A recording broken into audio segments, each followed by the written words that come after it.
Everybody, welcome back to the Heel Report, which is a part of TarHeel247.com. I'm publisher Andrew Jones. He is our basketball recruiting analyst and Tar Heel team analyst, longtime college, AAU, and high school coach, Mr. David Sisk. Been a couple weeks since you and I've talked. I think you and Jacob did something last week. I was traveling. I think I was coming back from California, wherever the heck I was. Seems like I've been everywhere. What is that Johnny Cash song? I've been everywhere, man. I feel like I've been everywhere, man, the last couple of months. We want to catch up to where the Tar Heels are right now, 20 games in. They have 2 games coming up in a 3-day span, quad 3 games at Georgia Tech, home against Syracuse, then 5 days off before the gauntlet starts, where they have the last 9 games. 6 of them are quad 1 games, David. 2 against Duke. They got Louisville at home, Clemson at home, got to go to State, got to go to Miami, got a tricky one with Virginia Tech at home, a tricky one at Syracuse in that span as well. So there are a lot of big games left for the Tar Heels to prove whatever they are, whoever they're going to be, and that's kind of what I want to hit on first. Do you take what they did last week in coming out with some spunk against Notre Dame and playing a little bit more fluidly offensively and winning that game, going up by 29 at one point, winning that game by 22, and then the way they came back, went on a 40-19 run in Charlottesville, made the plays down the stretch to win that game. Was that just a good week, or do you think that might be something that signals a little bit of a shift for this team, or is it too soon to tell? No, it was a good week. There's no doubt about it. Now, I didn't put a lot into the Notre Dame win because I think they're that bad, but North Carolina needed that win coming off the West Coast. Notre Dame could not have come in the schedule at a better time. You either wanted Notre Dame or Boston College, after what they threw out there. Yeah, or Pitt, after you went through out there. But, Notre Dame, I've said this, beat Notre Dame is about like wearing a toupee. It makes you feel good for a while, but it's not really, you can't base your existence on that. It's not reality. And that's kind of what Notre Dame was. Now, Virginia, obviously, if you told North Carolina fans you're going to go in and get that win against Virginia, they're like, heck yeah. Because I think a lot of Tar Heel Nation didn't think that they would win there. I thought Virginia would win. But when I watched them in the scouting reports, when we did that, you sit there and you watch these teams once or twice. I was sitting there thinking, North Carolina's got a shot here because who torches North Carolina? These teams of all these quick guards, these on-ball guards, and Virginia just doesn't – they're not overly athletic, and they just don't – you said it beforehand before we went on here. They just didn't have a guy like that. We watched them against Notre Dame Tuesday night, and it was obvious. I mean, they weren't that much more athletic than Notre Dame, and that's an indictment. Yeah. So they go and they win, and so, it helps get them back on track. But the thing is, you think about that Virginia game, they were down 16 or 16 at 43-27 it was. And they could have, they didn't fold 10. You've got to give them all the credit in the world. But they still, what would we be saying if they hadn't recovered and had lost the game? Not only lost it, but lost it by a pretty good margin. We'd be pushing the panic button. So you've got to, yes, they won. Like I said, when they left California, they were at a crossroads. Yeah. Well, they took the correct road now, but it's going to be bumpy, So I'm not here for a second going to say, they've turned the ship around. Get your Final Four tickets. I'm not going to say that, but they could look. The season could be down the drain, and it's not. So it just gives you a reason to keep working hard in practice, to play another game. And, you can say this right now, they're on the right direction, on the right road, but it's still going to be, there's still going to be some bumps in that road. 100%. I put a little bit more stock in Notre Dame win than you. I thought they had a lot to do with Notre Dame looking terrible that night. And I go back to this. And it's the last I'll say about the Irish. They have 2 quad 1 wins without Marcus Burton. Should have had a third at Cal. They did take Virginia in 2 overtimes. And I think that there's some fight there. I think Shrewsbury's a pretty good coach. I think he gets a lot out of what he has. They don't have much. This is probably the worst Notre Dame roster I've seen in a while. So I will give Carolina credit for actually making Notre Dame look bad. And that's the worst Notre Dame's played in a while. And it happened to be against the Tar Heels. What I liked about that, regardless of the opponent, is the fact that Carolina ran a more fluid offense. They didn't stagnate that much. I think this goes to Derek Dixon. I think Derek moves the offense more. And also now that he's the starter, and you and I haven't talked about this, so I want your take on this. As a reserve coming into games, he often would pick up his dribble 40 feet from the basket. And the offense would just stall because they got like maybe one guy moving and he's going to slowly set a screen. And the whole possession would just go to crap. In the last two games in particular, I don't see him doing that. He looks like he's a lot more confident getting him into what they're running, but they're not running as many sets. They're just playing ball a little bit more. And I think a lot of that is because he's a heads-up player. Kyan isn't always heads up. He's 6'5", Kyan 6'2". He sees more. He's a better passer. And he can hit the perimeter shot. He's proven this year, throughout the year, he can hit something. So defenses have to be more honest when he's on the floor. I think because of that, they're running more fluid stuff the last two games. And that's something I think Carolina fans should expect to continue. North Carolina had when I say a set, I'm not talking about a set play. I'm talking about an initial entry set that they went to predominantly against Virginia. And you saw that in the film that we did afterwards. It was the Horns look with the two bigs. They did some different things out of it, but they had the two bigs on the elbows. Dixon would go to the left side of the floor, and it set the side ball screen. It wasn't the middle screen. It set the side ball screen.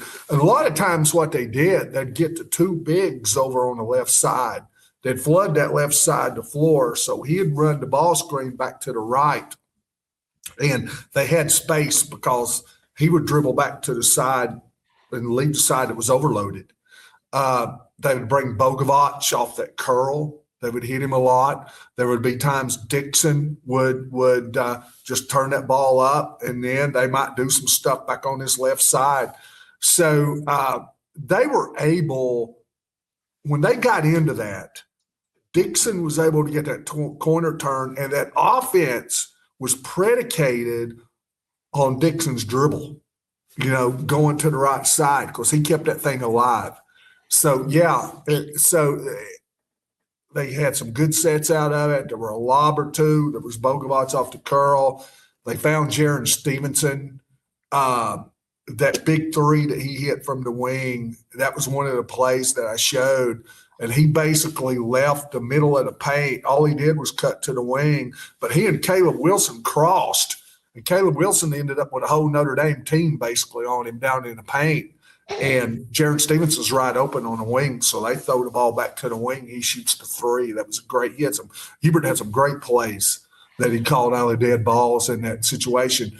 But like I said, it was predicated. Once they got off that ball screen, they started just playing, like you said. But it was predicated on his dribble, and it was set up by his dribble. You go to Dixon. I didn't realize it really until today. I know you're really high on him right now.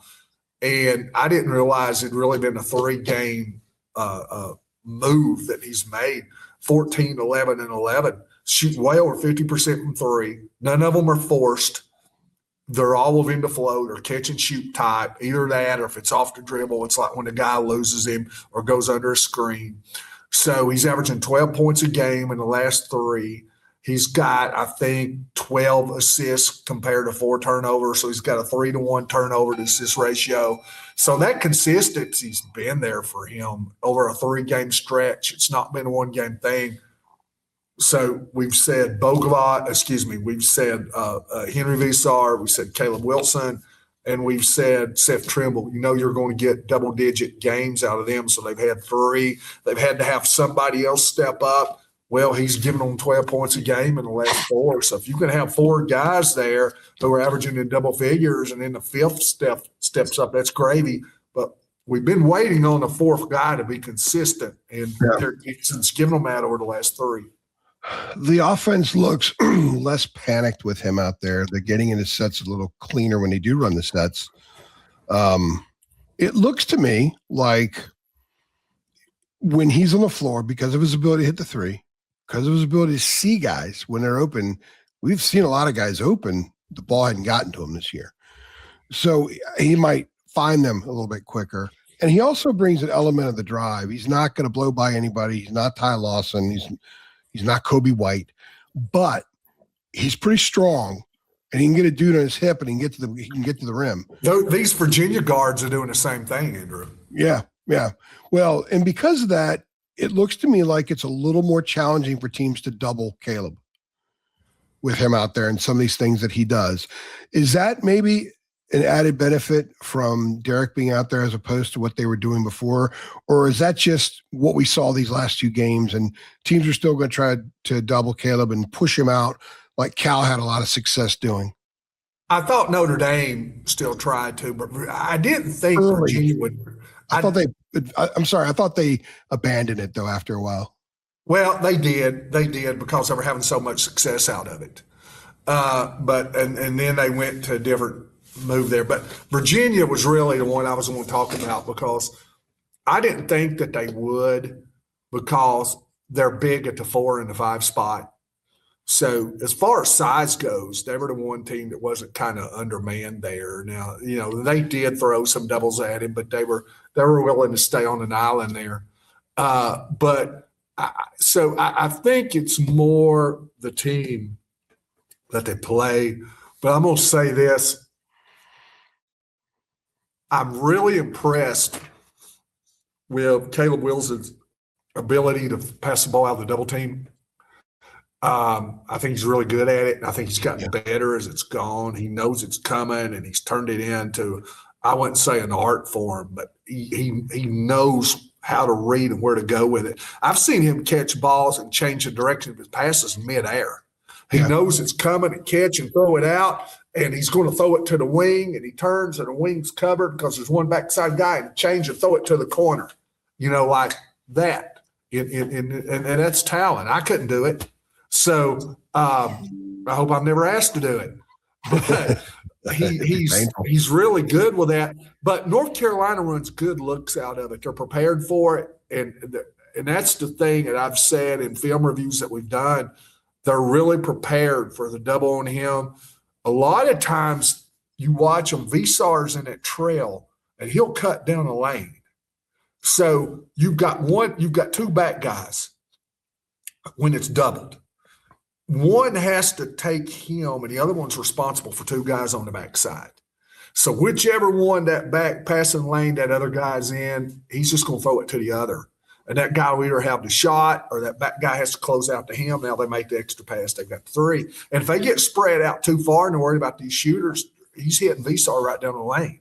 So that cutter from the top down the middle of the lane has really bothered teams. So it's not just a thing where they've had some success. There's a plan that's been executed with just really one little set, one little look. They've got the game plan and it's being executed. Caleb Wilson's got a lot to do with that because he is really good at reading it and delivering the pass out of that. He's got 26 assists in 7 ACC games. That's 3.8 a game. It's very good for a player asked to score as much as he is, and he gets the attention he does. I agree with you about the doubles, and he's talked about that a lot this year. But recently what we're seeing this team do is when he gets the ball out of the double, then it's the next pass. Mm-hmm. They would stick and shoot before. They're getting that next pass now. They're creating more open looks from the perimeter now and more catch and shoot type looks than they were earlier. And the result is in the last 8 games, they're shooting 37.8% from 3 as a team. Mm-hmm. Prior to that, they were shooting 32.5% or whatever it was.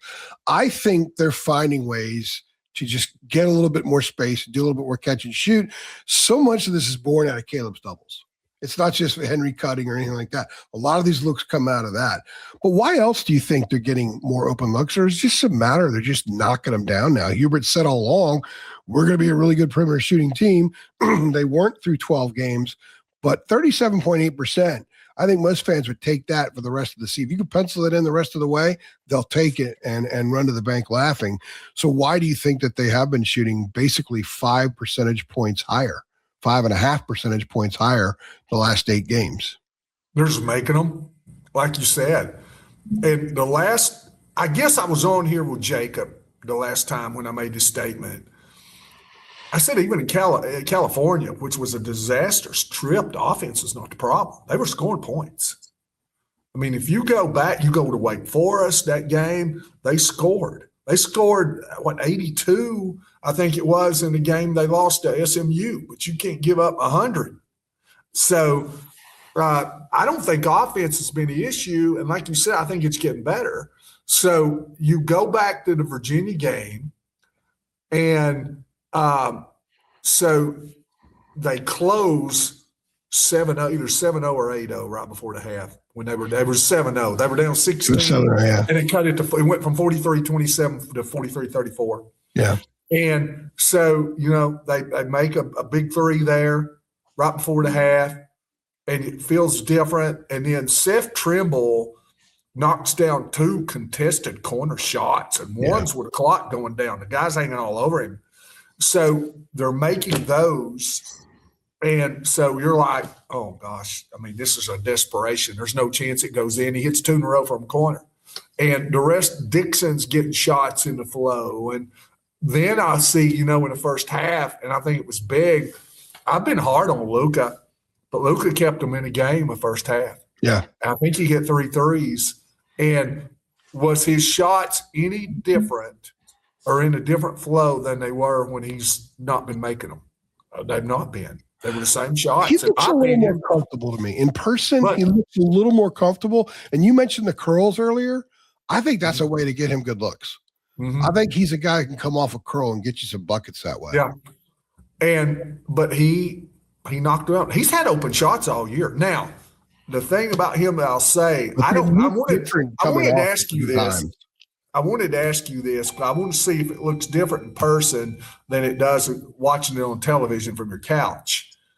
But I watch him before he ever gets the ball, and I'm going, Luca's going to shoot this ball in this possession if it costs him his life.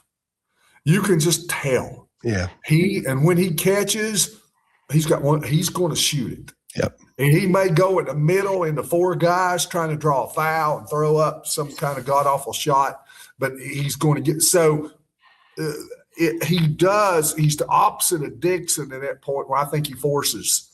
But these shots in the first half, they're open ones, and I've watched him all year have open shots, and we expected him to make them. That's why he's brought in. And a lot of times you look up, and you can't find it. They're good looks. In Virginia, he made them in the first half. And then Trimble and these other guys made them in the second half, and Dixon made them. And so I think they are getting – I thought they got good looks before from the threes. I don't think it was ever a deal where they're just shooting shots, got no chance of going in. They're just going in now. And so you just keep doing it. And I think that's what Hubert's been saying. You keep doing it, you keep shooting them, eventually you're going to fall. I mean, you have to trust that as a coach. Are the looks good? Yes, they are. Well, just keep shooting them. I think that's probably what Hubert would say. Going back to Luca, I was on John Henson's podcast on Tuesday, and we were talking. He brought up Luca and kind of made a smirk and a remark about some of the shots he takes. And I said, John, I said, you play with guys that sometimes to get what you're going to get from them, you have to put up with a few shots like that. There's just some guys that are like that.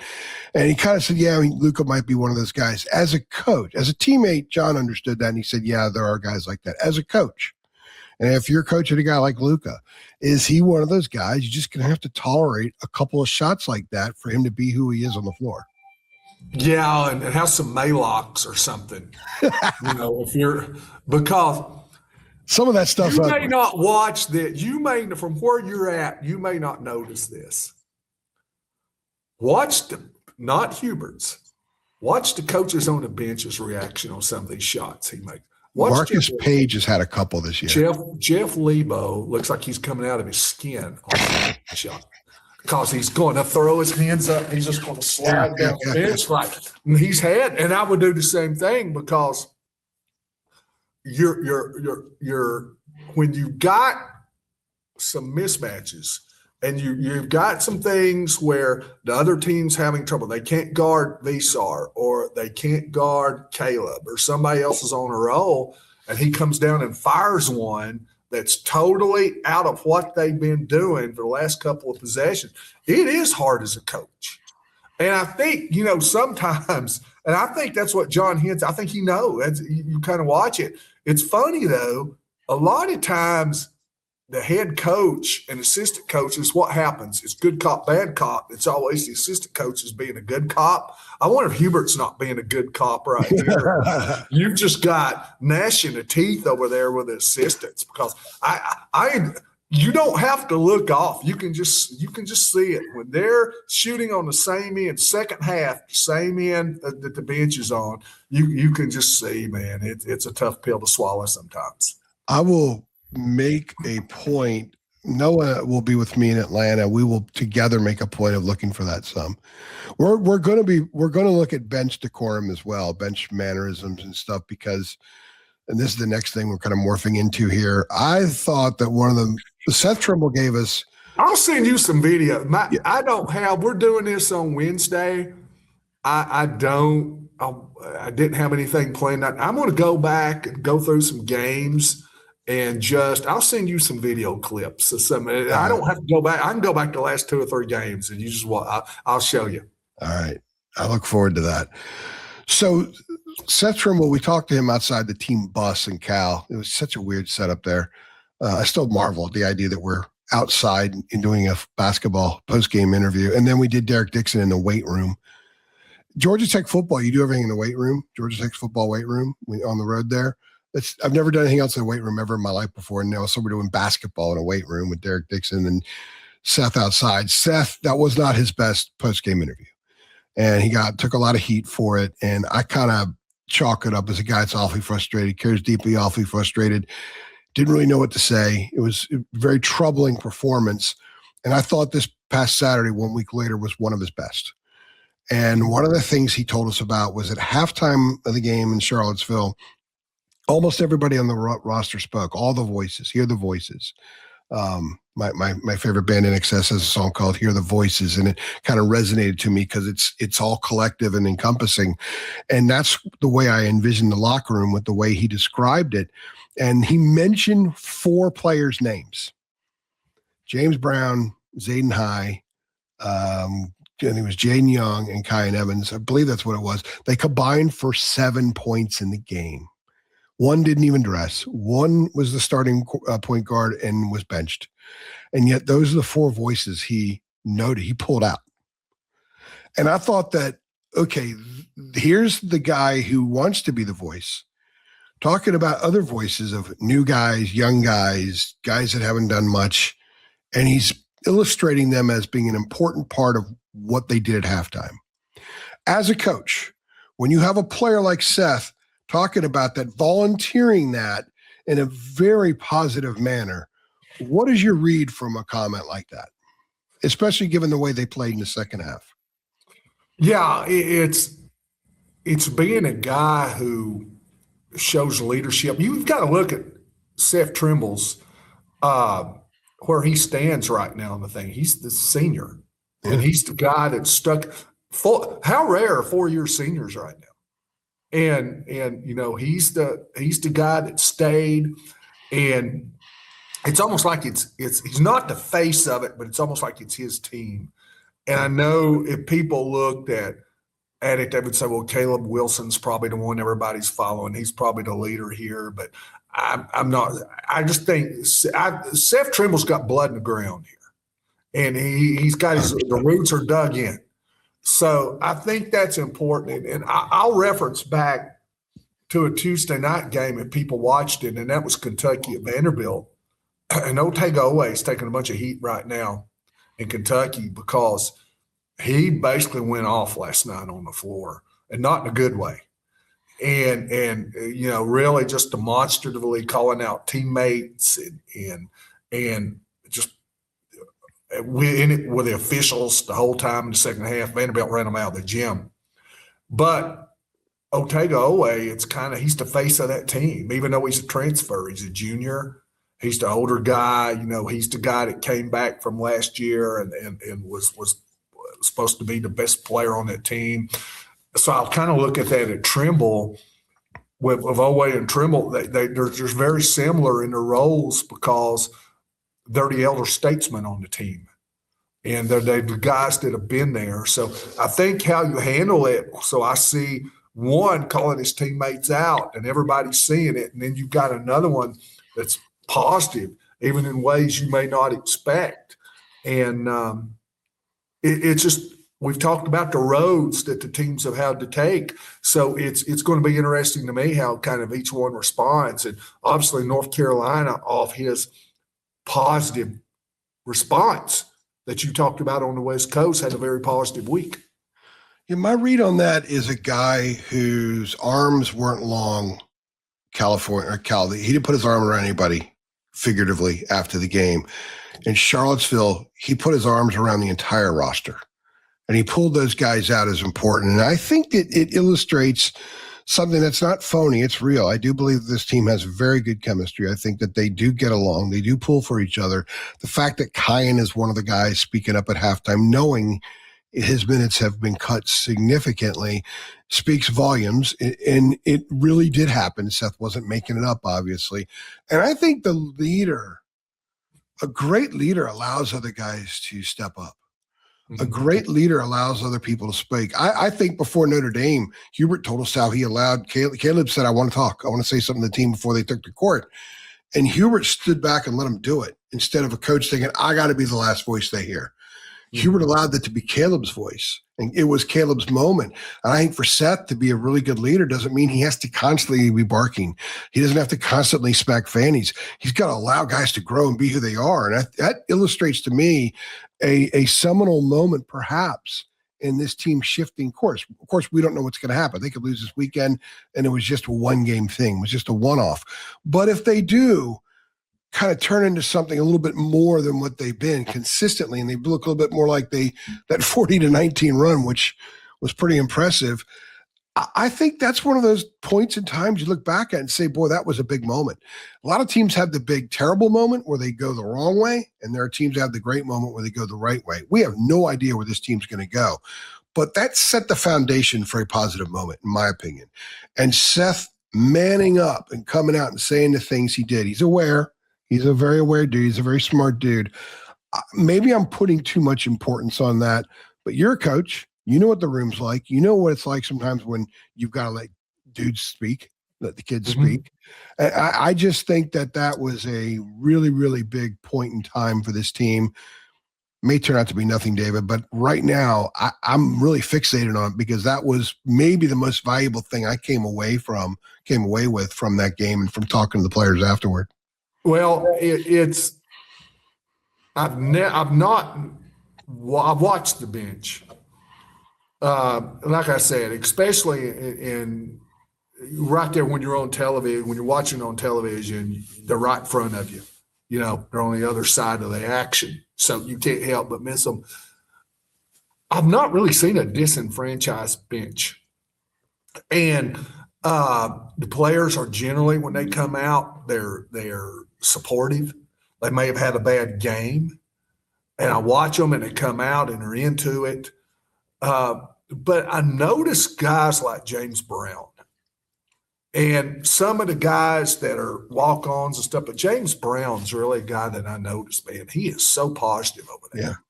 And he's so into it. And you sit there and think, well, is James Brown going to come back for another year? I mean, because he's not getting to play any. But if he's not, you wouldn't know it by watching him during the games, because it's just so the positivity that's over there. Jerry Tarkanian used to say you need 8 players. Every team needs 8 players. You need 6 that can play, and you need 2 to be on the bench and scream their heads off. That's all you need. So, North Carolina's got that positivity over there, and it does mean something. Let me throw Josh Pastner's. Let me say this. Josh Pastner's, I know he's coached at Memphis, he's coached at Georgia Tech. You know what Josh Pastner, in my mind, the first thing I'll think of, he's on that Arizona team with Mike Bibby and all those guys. I never got to play, and they always put the camera on those guys over there. he might have been the craziest teammate on the bench I've ever seen. And Arizona wins that national championship. So guys like that matter. And I know we're talking about Trimble, but I just think the whole positivity that they're able to come back, and I think that bench pumped them up the whole time at Virginia. Let me add another layer to that. So people have been talking about Isaiah Dennis lately. Isaiah Dennis does that too. And just so people know, I asked Hubert about Isaiah about a week and a half ago. He'd been dealing with a little bit of an injury, had a finger injury that set him behind, but they're very pleased with his progress. He actually got in the first half against Wake. And so people that are worried about Isaiah Dennis, he's got to play Isaiah. Isaiah will play when Isaiah is ready to play. He's coming along. Everyone's pleased with the progress. And he's one of those animated guys on the sideline. The only thing I would say that was a chink in the armor a little bit was the body language and some of the discourse on the court in Palo Alto in the second half and in the first half in Berkeley. And that's natural. These are competitors. They're going to get on each other. I mean, Kyan got all over Luca one time and he got pulled. In Palo Alto, got pulled for it as well. So that's going to happen when you're playing as terribly as they were, especially defensively in the second half at Stanford, the first half at Cal. That's going to happen sometimes. But I thought Seth's comments were really important. Obviously, we'll monitor that. There may be no legs to them. I think that there were, and I think that there are, and we'll have to see moving forward. You've got Carolina visiting Georgia Tech this weekend and then taking on Syracuse at home. These are two teams that have talent. Syracuse especially. I'm really disappointed with when I watch Syracuse play. They should be so much better than they are. They have a possible first-round pick in Freeman, and a guy like Starling's a really good player. Carmelo's son's not bad.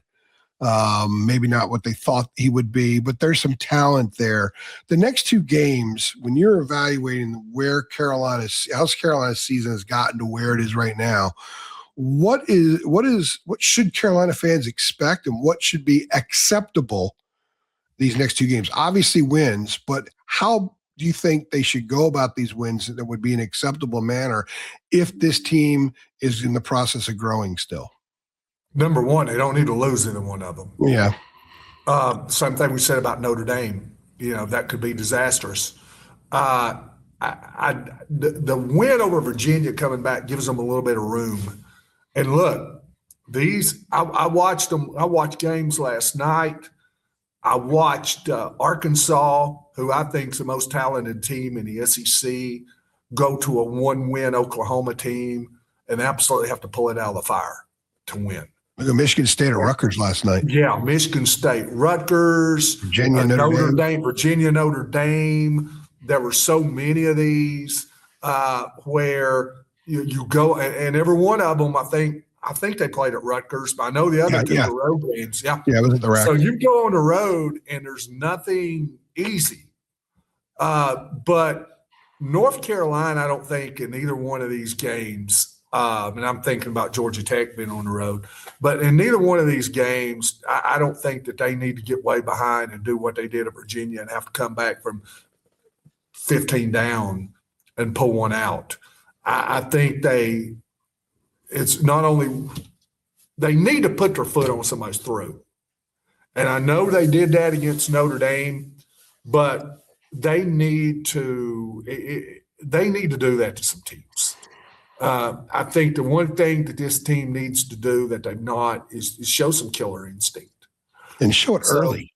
Yeah, so that's one of the big things. They need to come out of the gate, and they need to do it on the road against somebody, I think, just overpower. Because if you look at the better teams in the league right now, and the Duke's doing it, Michigan, you look at teams across the country, teams that you really like, Arizona's doing it, Michigan's doing it. Those are teams that UConn's doing it. So I think to be there, you can't just do enough to get by. I think you've got to just really come out, take the pause, take that second half of Virginia, because Virginia took that second half that they played against North Carolina, and it went over to the first half. I told you, I said, this was this. I don't think it was a hangover. I think it was a team that was playing poorly and doing bad things on the court, and it carried over to Notre Dame. So that second half that North Carolina had of Virginia needs to carry over into these next two. Yeah, I agree. I also think that they're at a point now where they need to kind of take another step. Duke has taken a giant step in the last couple of weeks. What Arizona did the other night, that's them taking a step. Yeah. Michigan was down much in Nebraska game. Nebraska obviously is the real deal. Michigan takes a step. Carolina's not what those teams are. I don't think anybody would confuse them with those teams. But that doesn't mean they can't take a big step. I think right now is a point in time in the season where they're, with February almost here, you kind of got to get in liftoff mode, launch mode. But to do that, especially coming from where this team was just a week and a half ago, they've got to take another big step. I think these next two games is an opportunity for them to take a big step. 2 games in 3 days, 2 different venues, teams they should be, but teams that are talented enough to beat them or challenge them. And if you win those, you're 17 and 4. What are they right now? So it'd be 18 and 4. You got 5 days and Duke comes in. That's time to lift off. And they can position themselves for it. I think it's a test in the medal. It's a test in their approach. It's a test in however Hubert gets them ready for games, because they definitely have played better for the most part in the second halves of games than in the first half of games. I think it's a lot of stuff that's going to be on the table these next 2 games for us to look at, to learn a lot about them, even though they're not playing very, very good teams, because they need to distance themselves. They need not to screw around with St. Bonaventure like they did. They need not to screw around with some of these teams. You said foot on throat. I agree with you. But you know what would be really good to see from this team is to go into a halftime, go into the locker room at halftime up 20 on somebody. Yeah. We've seen these other teams that we just mentioned do stuff like they come in there and they just knock a team out right out of the gate and show a level of like a championship type level. I don't know if this team's a championship team or not. They haven't shown us that much at all, but there's plenty of season left to do that. And if they do springboard from the second half in Charlottesville, that's the kind of first half you want to see in Atlanta from this team, or Monday night at home against Syracuse. It would be highly disappointing to me if it's a 4-point game, halftime both games. They really need to flex early for a change.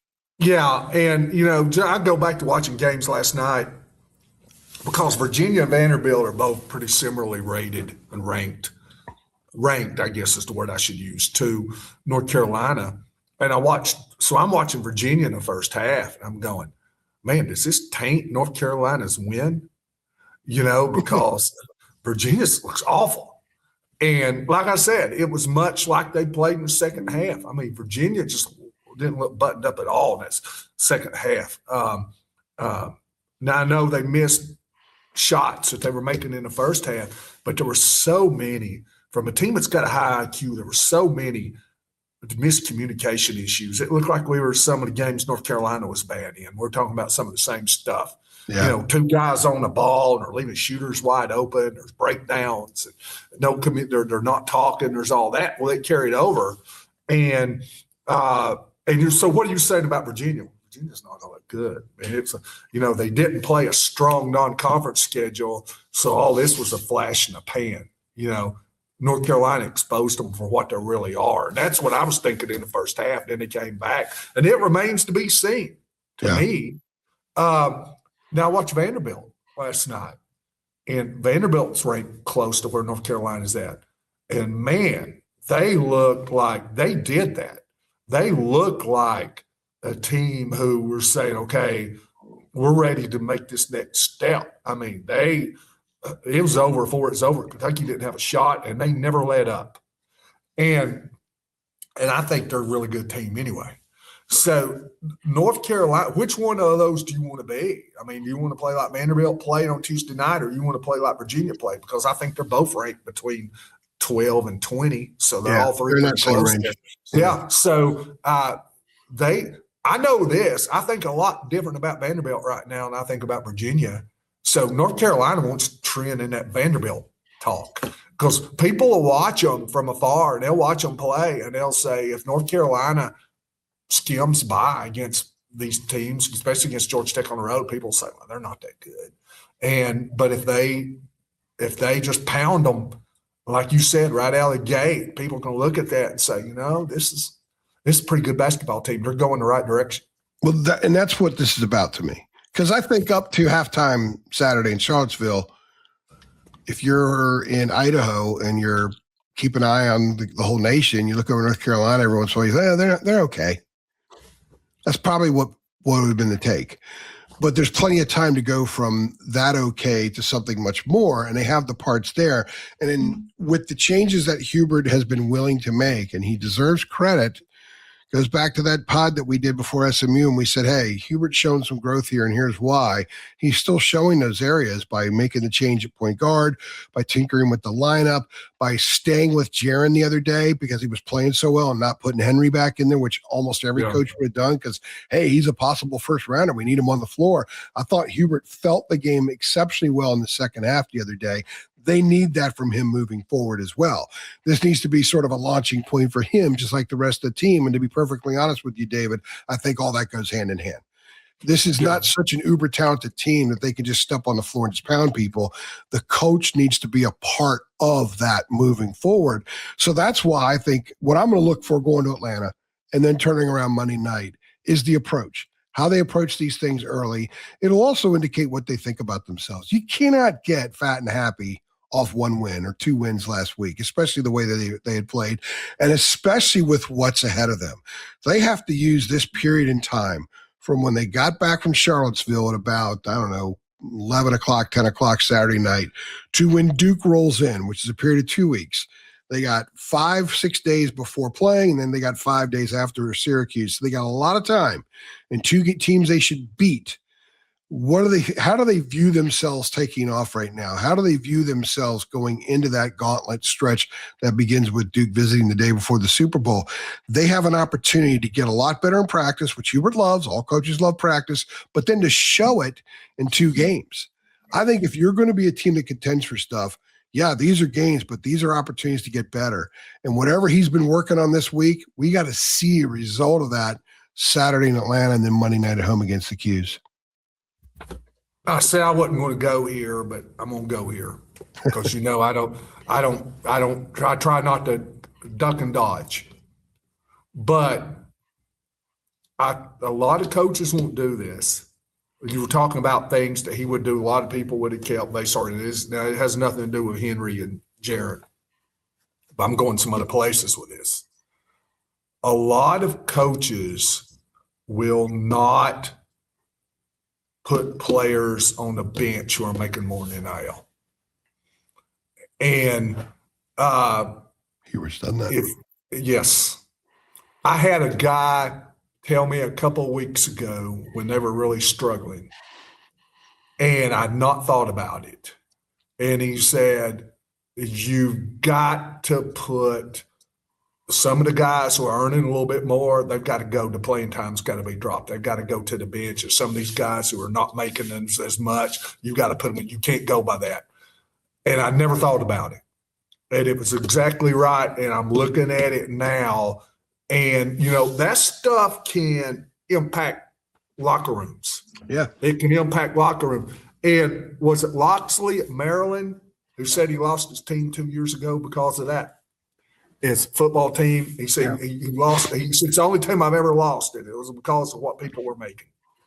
And Kirby Smart talked about that how that could impact the locker room. So I look at and I got to give the players credit. And they may not even think about this stuff, but I think it's got to be mentioned that you've got players now who are going in and getting a lot more playing time, who are resonating more, who are not making near as much as some of the ones whose minutes have been reduced.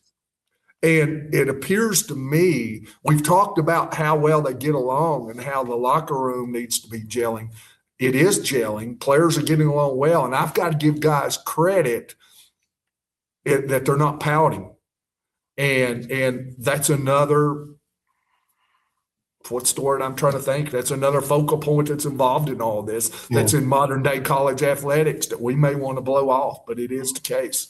So going back now to more traditional things, North Carolina's going to be 20 games in. And we always talk about that. When do you want your team to start peaking? February. Yeah. Well, February's here. And now's when you want to see, you don't want your team to peak in November.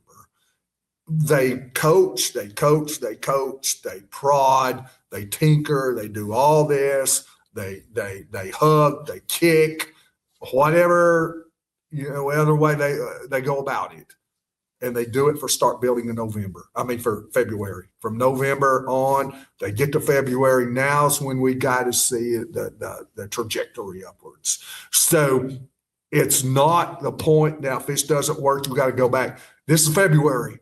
We're getting down to the home stretch now. Like you said, I tell you when you can tell when the games are getting more important, when they get fewer, go to ESPN, go to the schedule over there, and all the games that they got left, you can get them on one screen. You don't have to scroll up or down. They're all in one. There's not many left.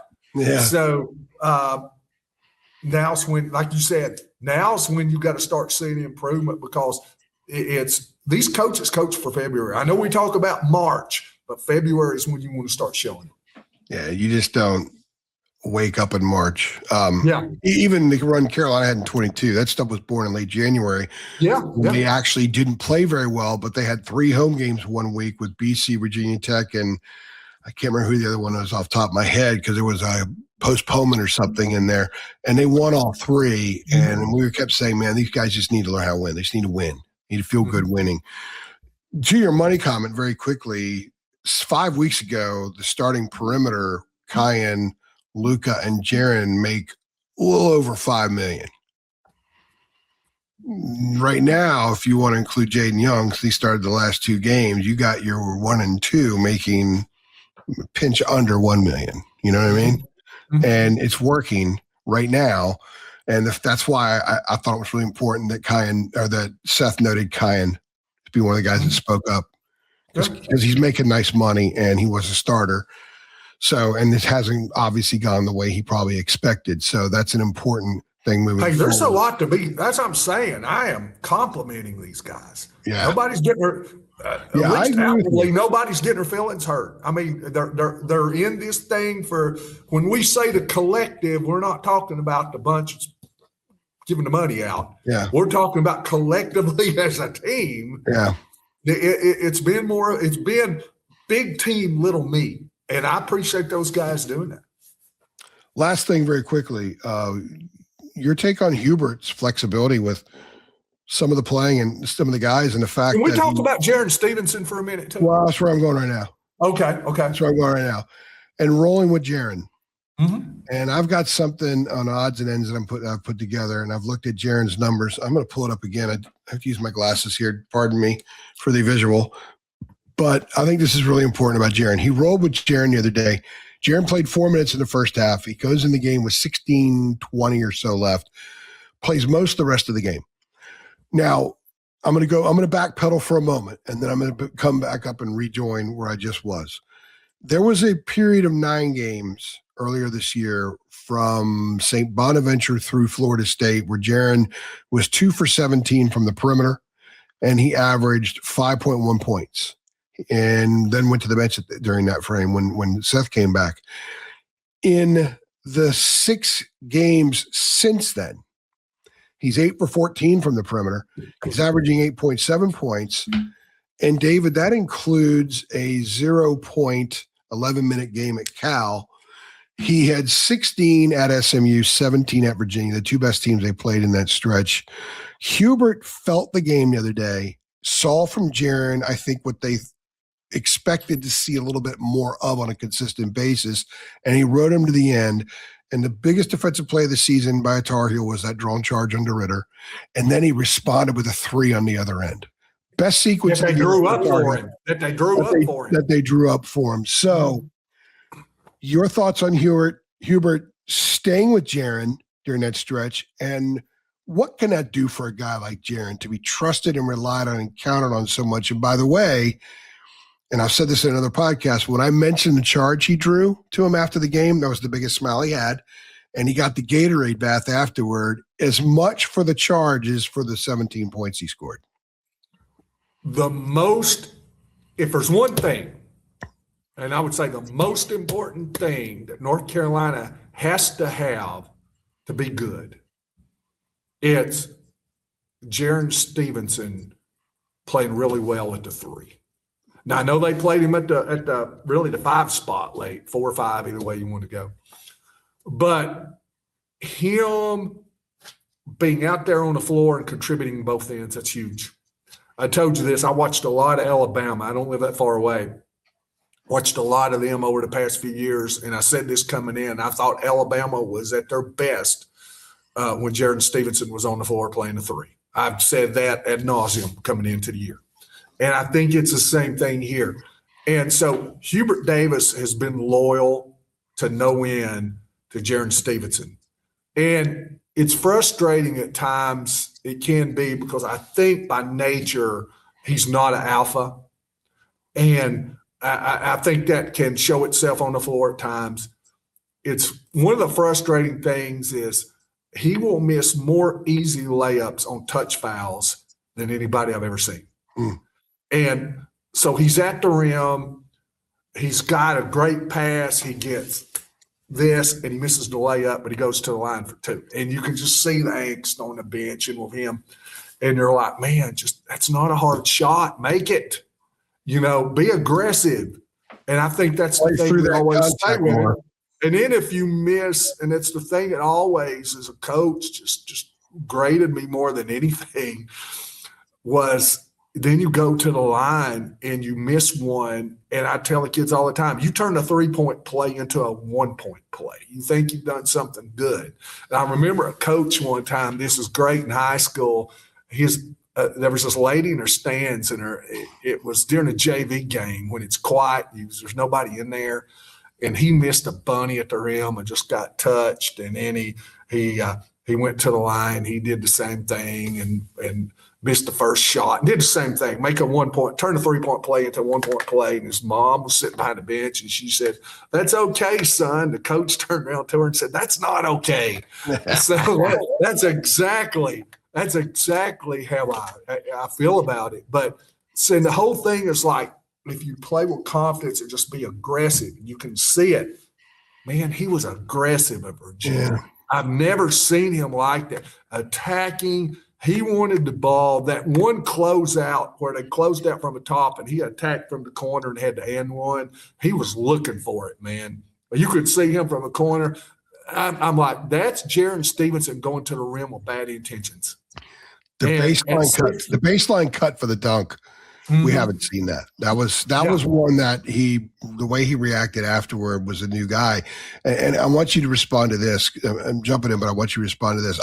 As the season's gone on, I've been less enamored with the idea of him playing the 3 because he wasn't shooting well, but he also wasn't putting the ball on the floor and creating anything. So I think it made them easier to double Caleb. It made them – the ball was a little bit more stagnant. But the vitality he played with the other day, and it wasn't always at the 3. A lot of it he was playing the 4 or the 5 and really just playing ball, to be perfectly honest with you. That guy, that's the one that played the 3 in the Elite 8 against Clemson 2 years ago. That guy's a difference maker. If they can get 75% of that and pencil it in, they're a different team, David. Yeah, and, I was going to say that Hubert's been incredibly loyal to him because I think he's a guy, there's no red flags with him. Yeah. I don't think there's any red flags with his parents. I don't think you've got a bunch of handlers. And I don't think it's like that with any of these players. Don't get me wrong, but there's a lot of them in college basketball. I told you about one before the game started when a parent was talking about, told the coach, I didn't send my kid here to do this. Yeah. Yeah. There's none of that with Jaron Stevenson. He's known him for a long time too, because they recruited him. Yeah. I mean, he was visiting. He got going to games where Roy was still a coach. He's not going to pout and sulk. He's not going to be a locker room problem. It's not going to be, you're going to hear about playing time or all this. To me, the model type of guy you want in your program. Yeah. So as a coach, you want to see that kid do well. But here's the thing. He plays so hard on defense. And Hubert said that all along. You know what you're going to get there, and that's a big deal. So you want to see him, to me, when you have an offensive game like that, you're being rewarded. You're rewarding yourself because that's what people look at. The stability's been there, but all of a sudden you look up and you go, whoa, he's scoring. Man, Jaron Stevenson had 17 points in the second half. But that's what people look at. So Hubert's been loyal to Jaron Stevenson, but I think Jaron Stevenson's been loyal to Hubert too, because you tell your kids defense is what you can control. Be consistent defensively, and for the most part, Jaron Stevenson is that. So that's a great thing. You're talking a highly recruited kid out of high school, top 35, 40 kid out, that goes to Alabama, who signs really good recruiting classes. You had Virginia. You had a lot of other really good programs that was in on him hard. So it's not somebody snuck under the radar and need to come back and get a clean start. So I'm with you. One thing he does too, you don't have to play Visar and Caleb Wilson to death. Yeah. So that's big too. You can slide him down and have a 3-man rotation and rest some of these guys. Yeah. But Visar and Wilson have had a lot on them. So, if you can slide him down now and control some minutes, you're not wondering if your studs are really worn out going down the stretch. So I think that's big. You can rest them a little bit. They're getting a week off. So Visar sits a lot late in the game, and then he gets a week off. He should be fresh. You want Caleb to be fresh, and Jared Stevenson can contribute in that a lot. Before we get out of here, one last thing on him. He was an early enrollee, so he should be a sophomore. So what do you think that it does? Does that affect his clock when you see him do something like this at late January of what could be his sophomore year? And, just a couple of weeks ago, he did something similar at SMU. He just didn't have as much help, and SMU kept making shots. You put any stock into that maybe his clock is sort of where it is because he should be a sophomore? Not really. Now, I'll say this. His game has changed a little bit, because I remember watching him in 17s in the EYBL, and he was basically he wanted to get to the mid-range and shoot a jump shot from about 15 feet. That's what he wanted to do. So he has changed that thing around. He's a bigger, stronger player than he was. So you look at it next year and say, man, how much bigger and more physical can he be? But, so that might be one thing. But I'm not going to say, hey, now I'm expecting Jaron Stevenson now is going to score 15 points every time out. But we're not going to go. So, I'm happy for him, but they had to have it in a big game.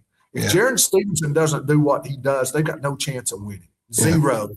And that's a game they had to have. And like we said, if they lose at Virginia, what are we sitting here talking about right now? We're back to the elephant in the room. What's the short list coaches looking like? Yeah, we're back to the elephant in the room, man. So that was huge. Yeah, huge. He had a couple of those mid-range jumpers in Charlottesville. It's a pretty shot. Mm-hmm. It's a really pretty shot.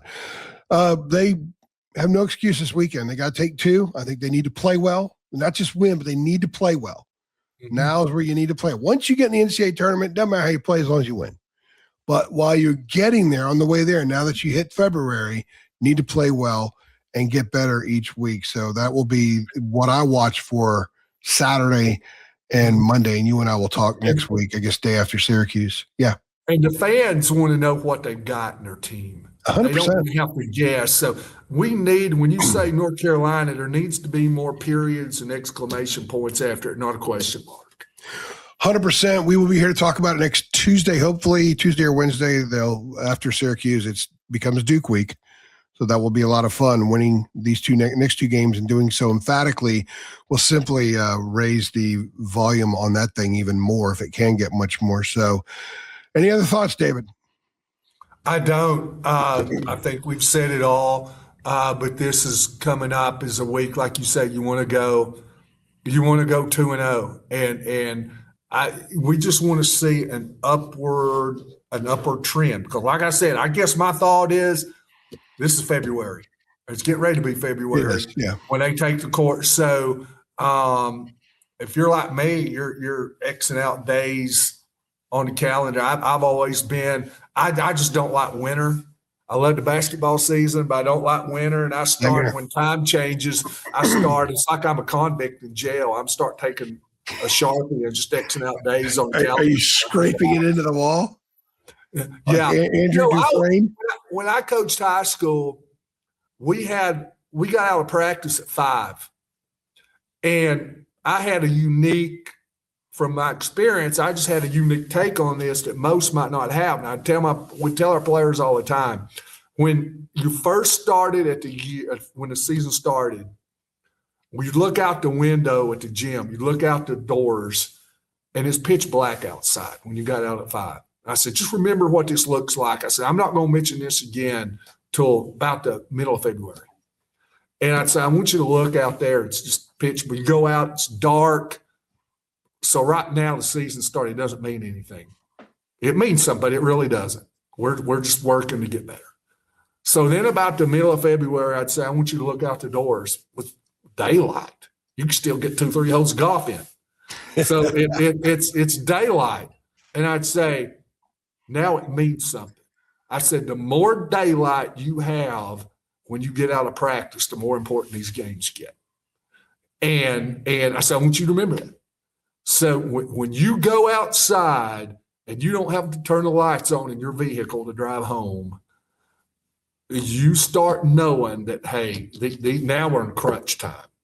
So that's what I'd say about this. When you can go outside at 5 o'clock, and you can still do some yard work, whatever you want to do, get your limbs down out of the yard or where they fell, or get your light pole out of your house or whatever happened. These games start meaning something. When I board the flight after a Georgia Tech game, it will be February 1st, the next day. So it's here. Yeah. It's awesome. Love it. Thank you, David. Absolutely. Everybody, make sure you head on over to TarHeal247.com. You can get so much more of David's wisdom and brilliance and everything else that we're doing. The football recruiting coverage. David's also on the basketball recruiting coverage. Anna's killing it with football recruiting coverage. And we got a ton of stuff over there that we only give you a little bit on the videos, guys, because we can't sit here and do 20 hours of videos every day. So we have a ton of stuff to balance out all of your needs, desires, preferences, and wants as Carolina fans. And if you head on over there and become a subscriber, guess what that means? It means you can be a Tar Heel insider too. Make sure you go ahead and like this video, share with your Tar Heel friends so they know that we're here. Subscribe to the channel, hit the notification bell every time so you know every time we upload, which is often, and it's going to be even more moving forward. We're going to load up next week heading in to the Duke game. He's David. I'm AJ. Thanks for stopping by.